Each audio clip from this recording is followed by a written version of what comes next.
My name is Charles King, and in 1992 and 1993 I published a book called The Walnut Story. It's a story about love and about giving. And the original book was illustrated by Samantha Snibel.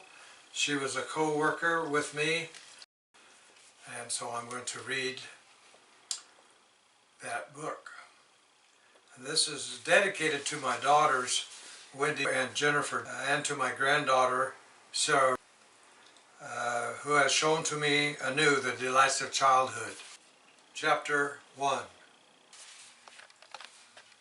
It was a hot summer day in July while working in the field on my 10 acres in Tumalo, Oregon, that I discovered water bubbling from the ground.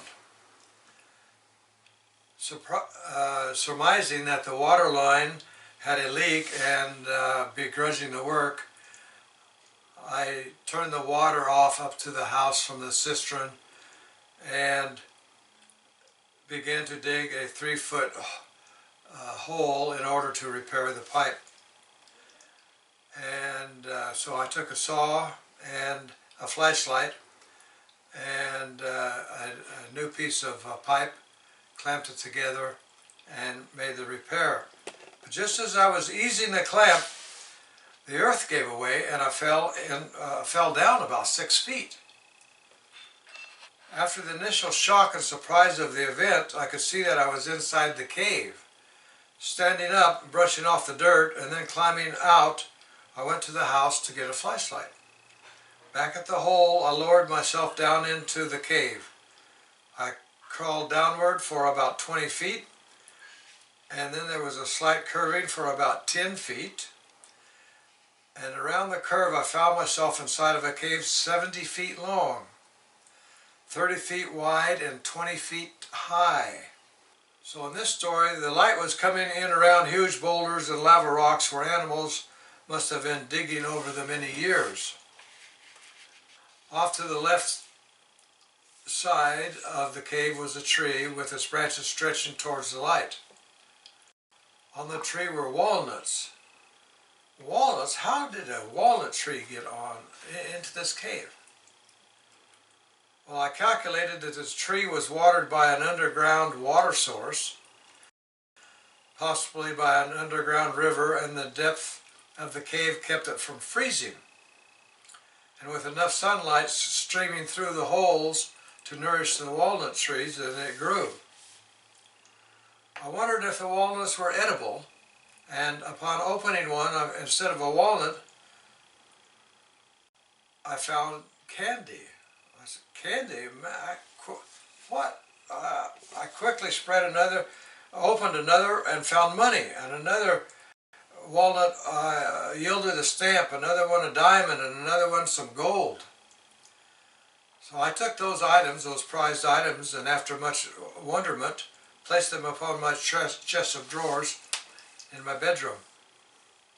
Upon awakening on the following morning, I looked up on the chest of drawers, and the treasures I discovered just a large portion of dust.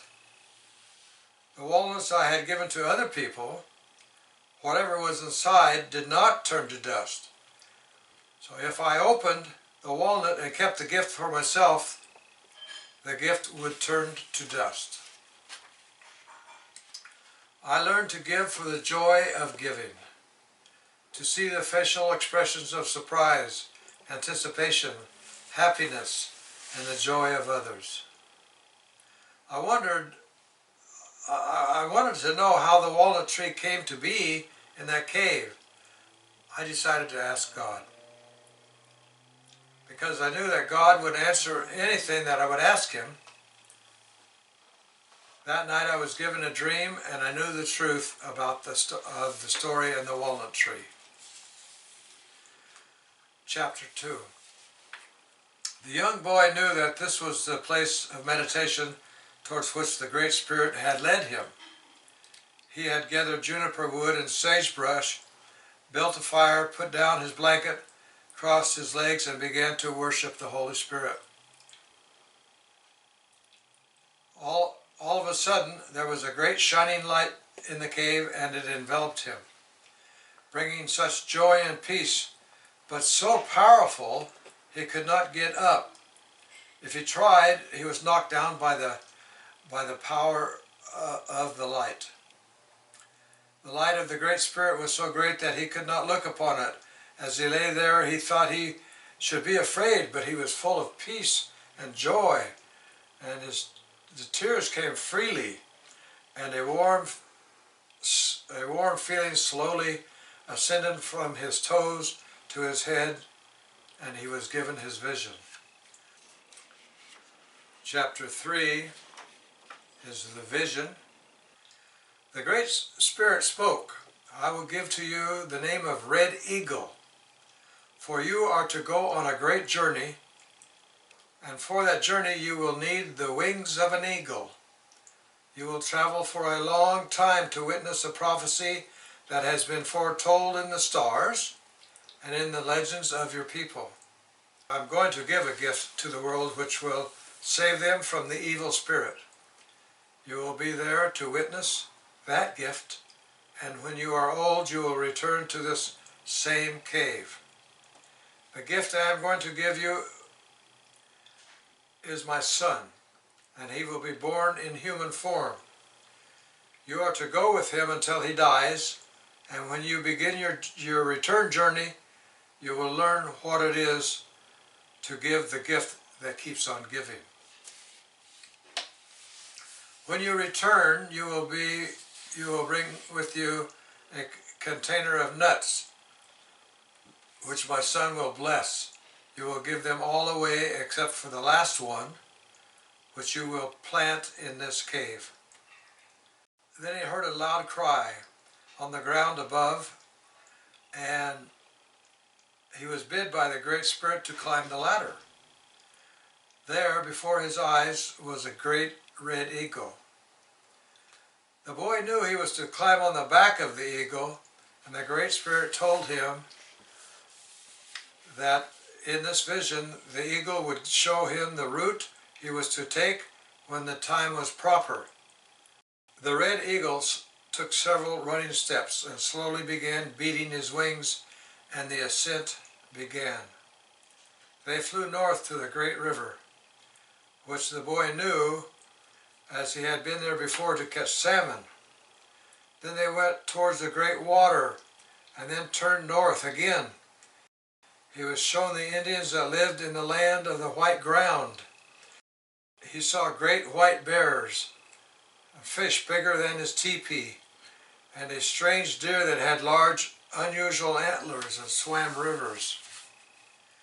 He was shown that his Indian cousins would take him across the great water, and that he would travel through countries with people that had unusual shaped eyes, people with dark skin, and had many gods. He traveled to a country with great stone teepees, strange animals with long legs, bad breath, and bumps on their back.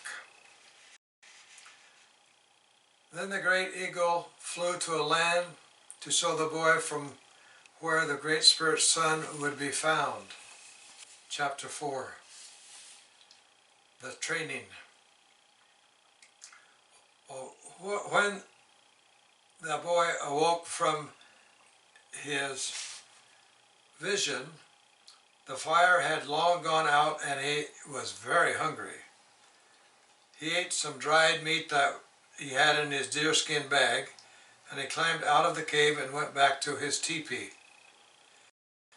Oh, his mother was so happy to see him, for she thought that a bear or a wolf might have killed him. She cried and cried and hugged him and hugged him. That night, around the ceremonial fire, he told his vision to the council, and he was shown from that time he would be known as Red Eagle. He was to be apprenticed to Blue Cloud, the medicine man, and he began to learn the ways of healing of the spirit, the mind, and the body. The vision never left Red Eagle, and he thought much about it.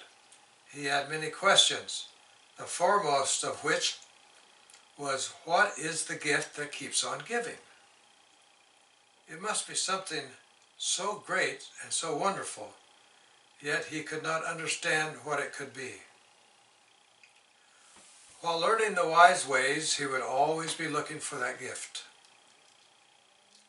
When 15 summers had passed from the time of his birth, he kept feeling that something was about to happen, and he felt that he must go to that cave. He fought the urge for about 14 days until he could no longer resist, and then he followed the bidding. And in that cave, which he had visited often in past years, he began to meditate and to praise the Great Spirit. And as he sat with his legs crossed, hands raised, chanting a song, eyes closed, he felt a presence. He was afraid to open his eyes. He heard a voice. "Fear not, I have not come to harm you." It startled him so much that his eyes popped open. There before him was a being about 7 feet tall with light surrounding him. "I have come to tell you that the time has come for your journey. You have been trained in the ways of the wise, and you understand what the Great Spirit wants you to do. Your path will be long, and you will be old when you return to this spot. You remember a special tree shown to you when you had your vision? Take the nuts of that tree. The Son of the Great Spirit will bless them, and on your return journey you will give them away as needed, and the last one you will plant in this cave. Here there is underground water, and from the holes above there is light for the tree to flourish. In the future someone will be sent to continue giving the gift that must be given in order to be kept. In each nut there is a precious gift suited to the needs of the people that receive it." Chapter 5, The Journey. So he began his journey. He followed the route as shown to him by the great red eagle years before. He found the nut tree and was in Bethlehem at the birth of the Son of the Great Spirit. He too had seen the star and followed it to the stable. He was with the child from the time he was born until he died. The child played with the nuts many times after the baby grew, died, rose from the dead, and was seen by many. The boy, now a man, was told to begin his journey home. He was indeed a very old man when he returned to his land. His hair was white, and to his people he had a glow that radiated from him all of the time. He healed many sick, and the people were without war and famine as long as he lived. He planted the walnut in the cave and did not return to that cave again. Chapter 6, The Blessing. Just before he died, he blessed his people. This is his blessing. "I will continue to ask the Great Spirit to help you understand what he wants you to do.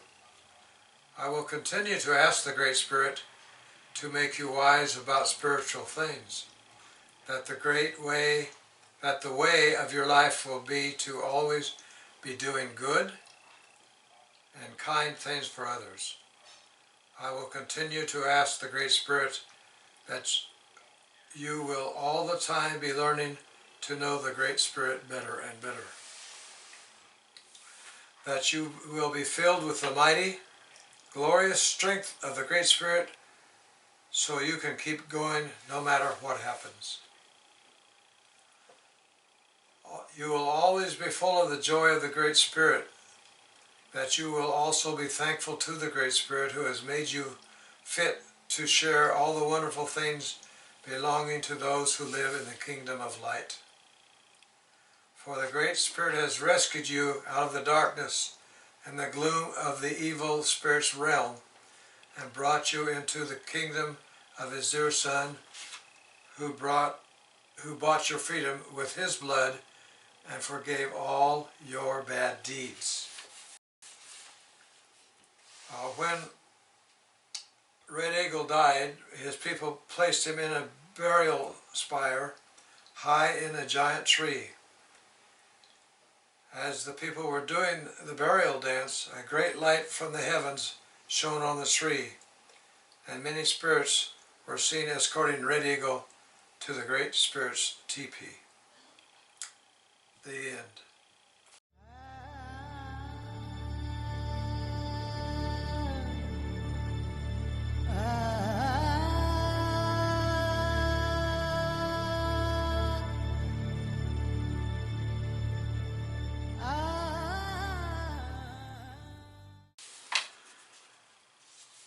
Now, we know from the legends of many races that the sign of the coming of the Son of God in the form of a human baby is God's never-ending gift. And it's projected in the stars, and it was observed by wise men all over the earth. They, the wise men, at least knew in their hearts, for God had told them that something special was about to happen in the spiritual life of all people. This is a story of one of those people that was given a special invitation to a special event.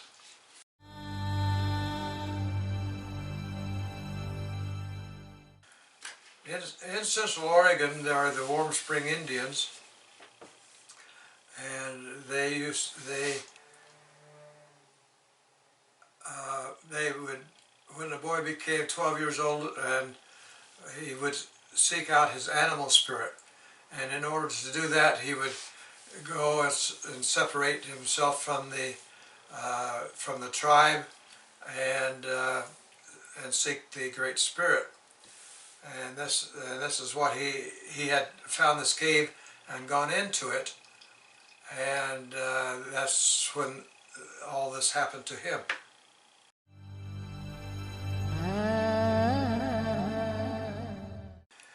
Well, my ranch was on 10 acres in Tumalo, Oregon, and there are lava caves in eastern Oregon. So that's what I fell into. So I wrote this book, and then I had my older daughter Wendy was living in New York, my younger daughter was in Los Angeles, and I took a walnut and broke it open, took out the walnut meat and wadded up a $50 bill and put in each walnut, and then mailed it to them. And Wendy called me one day and said, "Dad, I didn't know we had a cave on our property." So that made me laugh, because it must be a good story if my daughter had lived there for 16, 17 years and didn't know that we had a cave did not know that we did not have a cave on the property. There is actually a cave by the Bend Airport, and that is how you get into it. And that is about the size of that cave, that lava cave, or that lava tube in Bend, Oregon.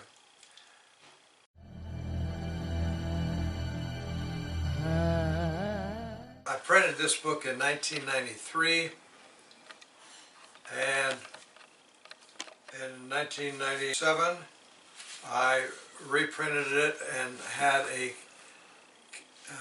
Cambodian translation.